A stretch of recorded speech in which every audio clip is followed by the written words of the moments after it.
Assalamualaikum warahmatullahi wabarakatuh. Perkenalkan, saya Agung Mustaqim dari Prodi Teknik Informatika, Kampus Politeknik Kalteks Riau, kelas 1 TIA. Nah, di sini kita akan membahas mengenai Data Definition Language atau disingkat DDL. Apakah Data Definition Language tersebut? DDL yaitu sebuah bahasa yang digunakan untuk mendefinisikan pendefinisian data. Terdiri dari perintah-perintah untuk membentuk, mengubah, menghapus tabel beserta tipe data dan penyusunnya, serta perintah-perintah untuk menetapkan hubungan dan batasan-batasan data. DDL terbagi beberapa jenis perintah. Yang pertama, create, alter, drop, rename, truncate, dan comment. DDL compiler yaitu untuk mengubah perintah DDL menjadi kumpulan tabel yang berisi metadata. Mengkonversi pernyataan DDL ke dalam sekumpulan tabel yang mengandung metadata atau data mengenai data. Dari jenis-jenis DDL yang pertama yaitu create table. Create table digunakan untuk membuat tabel. Kita langsung saja ke contohnya, yaitu create tabel mahasiswa. Berarti kita akan membuat tabel mahasiswa. Selanjutnya, di dalam tabel mahasiswa terdapat NIM dengan tipe data varchar 2 dengan panjang tipe data 5. Kemudian kolom nama dengan tipe data varchar panjangnya 100. Nah, di sini kita bisa lihat terdapat contoh dari penggunaan DDL di dalam Oracle. Create tabel mahasiswa, NIM varchar dengan panjang data 7, nama varchar dengan panjang tipe data 15, IPK dengan tipe data number, dan jumlah dengan tipe data number.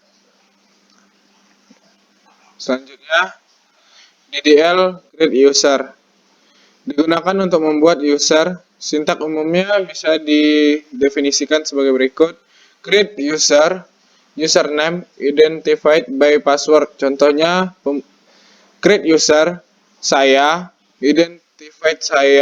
identified by saya, yang artinya username-nya itu saya dan passwordnya juga saya. Ini username dan ini passwordnya.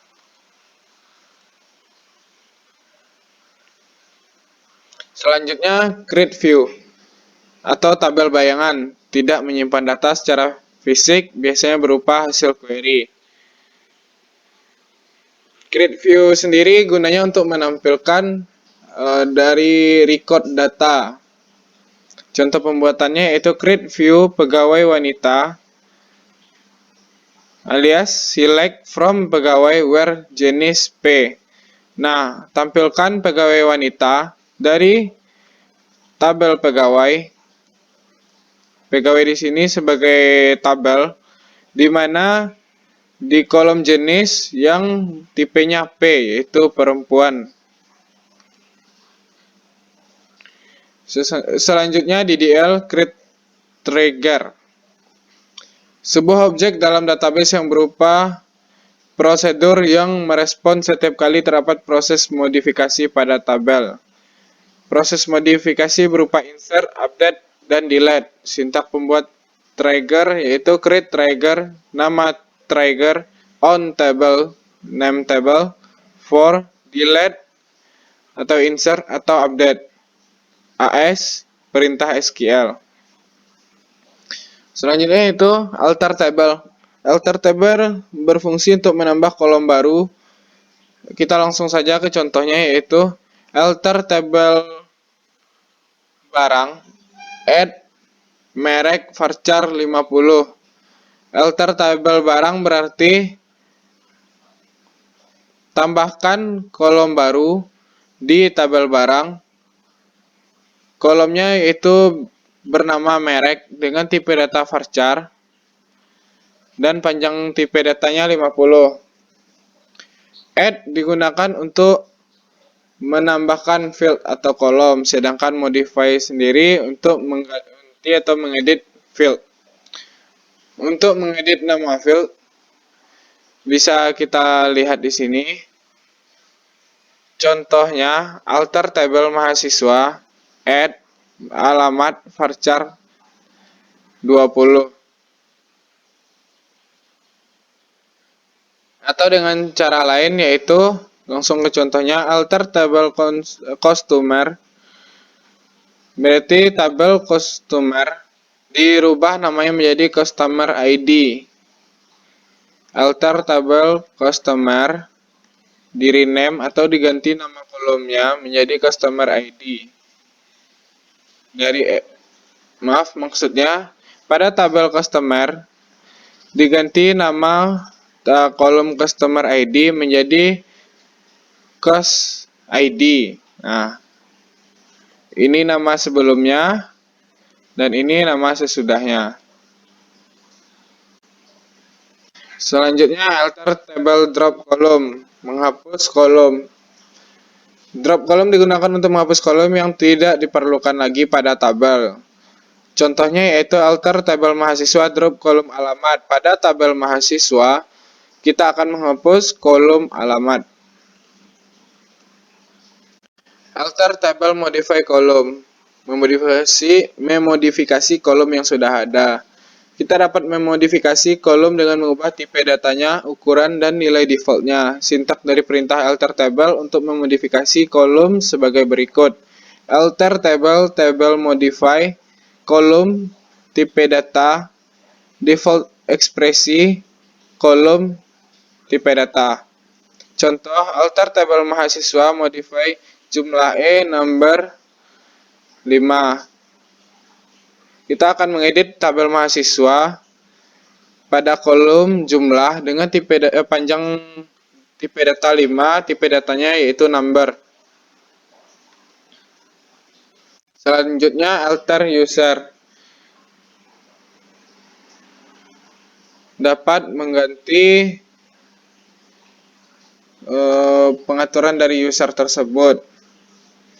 Contohnya mengganti password dengan cara alter user saya identified by kamu. Berarti username-nya yaitu saya dan sebelumnya passwordnya adalah saya dan diganti menjadi kamu. Alter digunakan untuk user dapat menggunakan quotes tidak terbatas yang diberikan admin.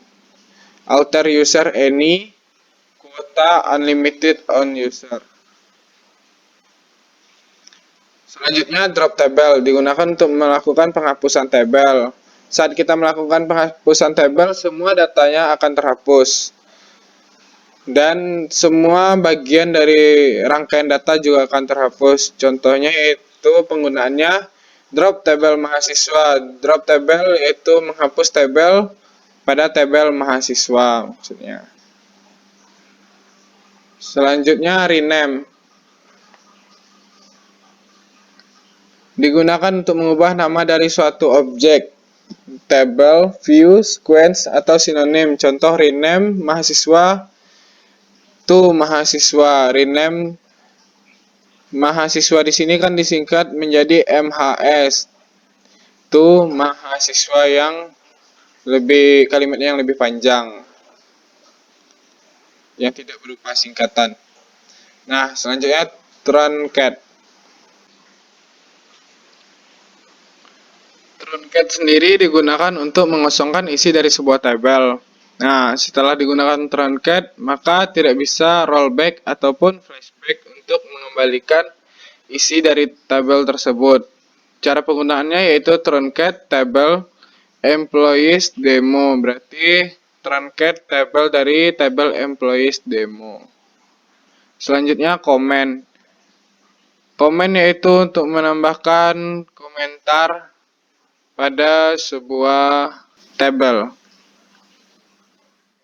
Mungkin hanya itu yang dapat saya sampaikan di pertemuan kali ini. Terlebih dan terkurang saya mohon maaf. Assalamualaikum warahmatullahi wabarakatuh.